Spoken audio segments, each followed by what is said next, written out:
introduce the Vice President, Kamala Harris. I do believe in a very fundamental principle, and it transcends religions, but it is an age-old concept, and it is the concept of redemption, which is the notion and the understanding that all people will make a mistake. And yes, there must be accountability, especially when it involves the commission of a crime, when it involves anything that might hurt another person. Of course, there must be accountability. But is it not the sign of a civil society to allow people the ability to come back and earn their way back?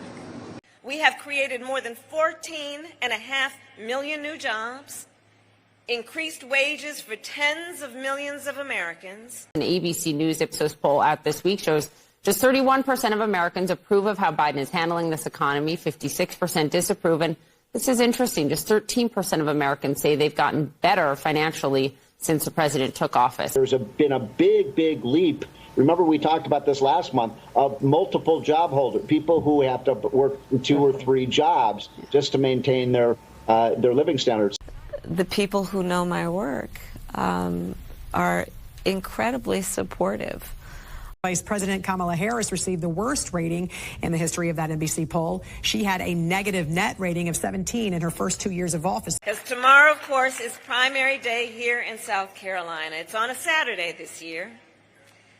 In South Carolina, you are the first primary in the nation. New Hampshire has been the first in the nation primary for over 100 years. This changed in February when the DNC decided to give that title to South Carolina.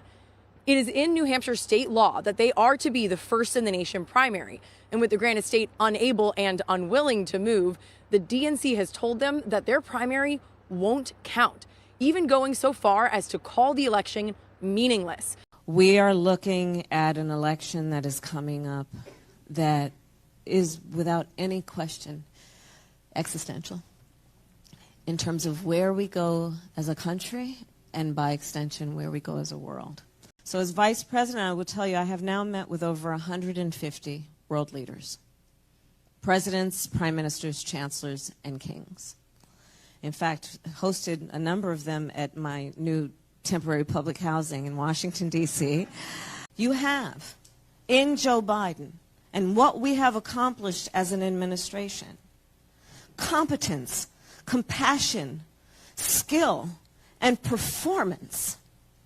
Because of the support, and in so many ways the role modeling of people in this room, our administration has been able to accomplish transformative work. A recent poll with Ipsos found 69% of those polled do not think the president has the mental sharpness to be president.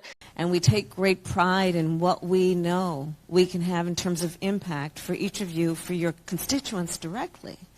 But by extension, the impact you have on our state and, therefore, on the rest of the country. And you take that work very seriously. And, you know, I maybe with a bit of bravado will repeat what I think we all say. So goes California.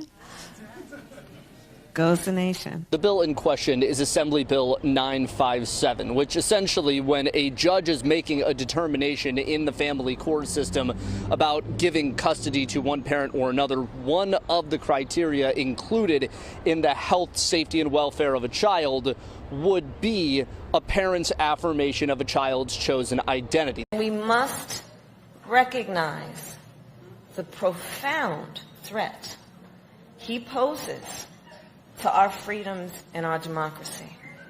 We must recognize the profound threat posed by extremists across our nation who have been inspired, encouraged, and even cowered by the former president. In this moment, all across our nation, we are witnessing a full-on attack on hard-won, hard-fought freedoms and rights. I really feel very strongly that we each, as Americans, are going to have to really dig deep to ask ourselves, what kind of country do we want to live in? Kujichagulia.